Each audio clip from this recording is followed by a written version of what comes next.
નમસ્કાર મિત્રો દેશ અને દુનિયાના સુપરફાસ્ટ સમાચારમાં તમારું સ્વાગત છે. રાજકોટથી સૌથી મોટા અને અગત્યના સમાચાર સામે આવ્યા છે. રાજકોટમાં વાયુસેનાનો અદ્ભુત એર શો. રાજકોટના અટલ સરોવર ખાતે ભારતીય વાયુસેનાની સૂર્યકિરણ ટીમે ઐતિહાસિક એર શો રજૂ કર્યો, જેને નિહાળવા 1 લાખથી વધુ લોકો ઉમટી પડ્યા. 9 હોક વિમાનો દ્વારા 40 મિનિટ સુધી ડાયમંડ ફોર્મેશન અને તેજસ આકૃતિ અને DAN જેવી દિલ ધડક સ્ટન્ટ રજૂ થયા. આકાશગંગા ટીમે 8000 ફૂટથી સ્કાય ડાઇવ કરીને તિરંગો લહેરાવીને ગરુડ કમાન્ડોએ હેલિકોપ્ટરથી રેસ્ક્યુ ડેમો આપ્યો હતો. ભીડને કારણે નેટવર્ક બંધ અને ટ્રાફિક જામના દ્રશ્યો સર્જાયા હતા. અન્ય મહત્વના સમાચારની વાત કરીએ તો વલસાડમાં નીરા વેચાણ કેન્દ્રોને મંજૂરી. વલસાડમાં નીરા વેચાણ કેન્દ્રોને સરકારી વિભાગે મંજૂરી આપી છે. વલસાડ તાલુકાના નીરા તાર ગોળ ઉત્પાદન સહકારી મંડળીએ જરૂરી દસ્તાવેજો અને માફી પત્ર સુપ્રત કર્યા બાદ આ પરવાનગી મળી છે. અગાઉ અધૂરી પ્રક્રિયાને કારણે કેન્દ્રો સીલ કરાયા છે, જેનાથી વિવાદ વધ્યો છે. મંડળીએ નશાબંધી વિભાગ પર ખોટી કાર્યવાહીનો આરોપ લગાવ્યો છે. આખરે વિવાદનો અંત આવ્યો અને નીરા વેચાણ શરૂ થશે. અન્ય મહત્વના સમાચારની વાત કરીએ તો સંઘવીએ ગાંધી આશ્રમની મુલાકાત લીધી.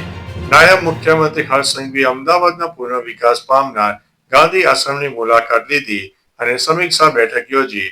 એએમસી અને મહાત્મા ગાંધી સાબરમતી આશ્રમ મેમોરિયલ ટ્રસ્ટના અધિકારીઓ પ્રોજેક્ટનું પ્રેઝન્ટેશન રજૂ કર્યું. સંઘવીએ 10 બોરડી, રંગશાળા, સોમનાથ છાત્રાલય, ગૌશાળા, આનંદ ભવન સંગ્રહાલય, મોહન્ટુ મહાત્મા સહિતના સ્થળોની મુલાકાત લઈને પ્રગતિની માહિતી મેળવી અને જરૂરી માર્ગદર્શન આપ્યું હતું. અન્ય મહત્વના સમાચારની વાત કરીએ તો હવે ગ્રેટર હૈદરાબાદમાં બાબરી મસ્જિદ મેમોરિયલ બનાવવાની જાહેરાત. તહેરીક મુસ્લિમ સભ્યે ગ્રેટર હૈદરાબાદમાં બાબરી મસ્જિદ મેમોરિયલ અને વેલફેર ઇન્સ્ટિટ્યૂટ બનાવવાની જાહેરાત કરી છે. સંસ્થાના પ્રમુખ મુશ્તાક મલિકે કહ્યું છે કે વિગતો જાહેર કરાશે અને બાબરના નામથી કોઈ પરેશાન ન થવું જોઈએ. આ પહેલા ટીએમસીના સસ્પેન્ડેડ MLA હુમાયુ કબૂરે મુર્શિદાબાદમાં બાબરી મસ્જિદનો પાયો નાખ્યો છે અને કહ્યું છે કે કોઈ મંદિર અને ચર્ચ બનાવી શકે તો હું મસ્જિદ બનાવીશ. અન્ય મહત્વના સમાચારની વાત કરીએ તો પ્રધાનમંત્રી આવાસના મકાન આપવાના નામે ઠગાઈ. વડોદરાના સમા વિસ્તારમાં પ્રધાનમંત્રી આવાસ યોજનાના મકાન આપવાના નામે ઠગ સંજય રાજુભાઈ પ્રજાપતિએ 4 લોકો પાસેથી 1.78 લાખ પડાવ્યા. મોટા સાહેબને ઓળખું છું, ચોક્કસ મકાન અપાવીશ કહીને વિશ્વાસ મેળવ્યો. મકાન ન અપાવતા ગુલાબસિંહ જાદવ સહિતના ફરિયાદીઓએ સયાજીગંજ પોલીસમાં છેતરપિંડીની ફરિયાદ નોંધાવી. પોલીસે ગુનો નોંધીને તપાસ શરૂ કરી છે. અન્ય મહત્વના સમાચારની વાત કરીએ તો એટીએમમાં પૈસા જમા કરાવવા જતા સાવધાન. ઘણીવાર લોકો પૈસા જમા કરાવવા માટે એટીએમ સિસ્ટમનો ઉપયોગ કરે છે. એવામાં હવે 19,000ની છેતરપિંડી કેસમાં જૂનાગઢ પોલીસે ઠગને ઝડપી પાડ્યો. ધોરણ 9 પાસ ઠગ લોકોએ નકલી ફોન પે એપ મારફતે ટ્રાન્ઝેક્શન બતાવીને પૈસા ખંખેરી દીધા. પોલીસે તેની ધરપકડ કરી છે. ઠગે સુરત, અમદાવાદ, રાજકોટ અને જૂનાગઢમાં 12 ગુનાની કબૂલાત કરી છે, જેમાં 80,000 ને 500ની ઠગાઈ આચરી હતી. સમગ્ર મામલે તેની સામે કાર્યવાહી હાથ ધરવામાં આવી છે. અન્ય મહત્વના સમાચારની વાત કરીએ તો ડિરેક્ટર વિક્રમ ભટ્ટની ધરપકડ. ફિલ્મ મેકર વિક્રમ ભટ્ટે મુંબઈના ચારી રોડથી રાજસ્થાન પોલીસે 30 કરોડની છેતરપિંડીના કેસમાં ધરપકડ કરી છે. રાજસ્થાન મુંબઈ પોલીસની સંયુક્ત કાર્યવાહીમાં તેમને ચારીના ઘરેથી પકડ્યા. ઇન્દિરા IVFના સ્થાપક ડોક્ટર અજય મુરડિયા પાસેથી છેતરપિંડીનો આરોપ છે. 7 દિવસ પહેલા ઉદયપુર પોલીસે વિક્રમ ભટ્ટ, પત્ની શ્વેતાંબરી ભટ્ટ સહિત 6 આરોપીઓ સામે લુકઆઉટ નોટિસ જારી કરી. હવે તેમને ટ્રાન્ઝિટર રિમાન્ડ પર ઉદયપુર લઈ જવાશે.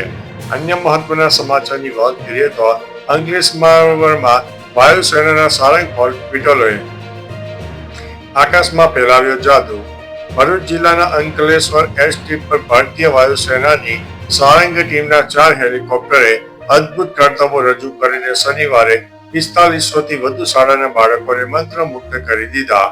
2 દિવસીય કાર્યક્રમમાં આકાશગંગા સ્કાય ડાઇવિંગ પણ યોજાશે. ભરૂચ જિલ્લામાં મેનેજમેન્ટ એસોસિએશન અને સિનિયર સિટીઝન કાઉન્સિલે જિલ્લા વહીવટી તંત્રના સહયોગથી આ ભવ્ય આયોજન કર્યું હતું.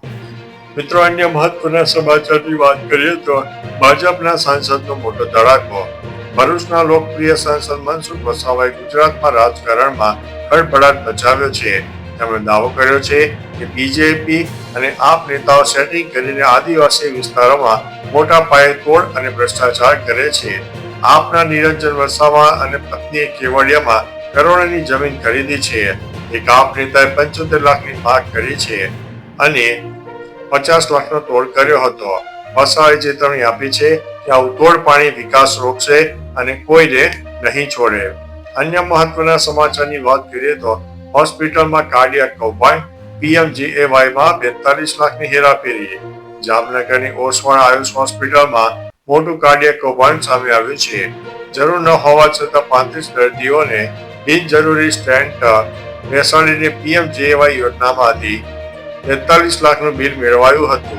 આરોગ્ય કમિશનરની તપાસ બાદ હોસ્પિટલ પર 1.26 કરોડનો દંડ ફટકાર્યો છે અને કાર્ડિયોલોજી વિભાગને PMJAYમાંથી સસ્પેન્ડ કરાયો છે.